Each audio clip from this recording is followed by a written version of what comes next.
एक बहुत अमीर आदमी ने एक भिखारी से पूछा, तुम तो इतने हट्टे कट्टे हो फिर भी भीख क्यों मांग रहे हो? भिखारी बोला, साहब मेरे पास महीनों से कोई काम धंधा नहीं है, अगर आप मुझे नौकरी दें तो मैं भीख मांगना छोड़ दूंगा।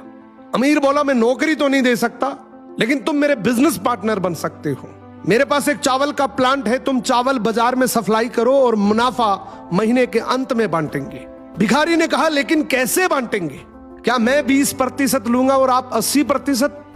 अमीर बोला, मुझे सिर्फ 10% चाहिए, बाकी 90% तुम्हारा होगा, ताकि तुम जल्दी तरक्की कर सको।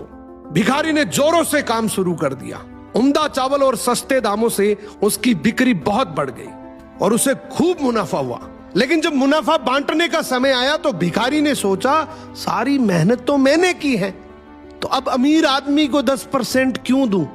अगले दिन अमीर आदमी आया और जब हिस्सा मांगा तो भिखारी ने बहाना करते हुए कहा कि साहब मुझे तो बहुत नुकसान हुआ है, मुझे जितना मुनाफा हुआ है उतना तो कर चुकाना है, तो इस हिसाब से मुझे कोई मुनाफा नहीं हुआ, तो आप इसके हकदार नहीं हैं। अमीर आदमी ने कुछ नहीं बोला और वहां से चला गया।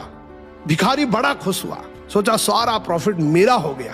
अब भिखारी उन पैसे से रोज मौज करे। ऐसे करते करते उसके पास से सारे पैसे खत्म हो गए।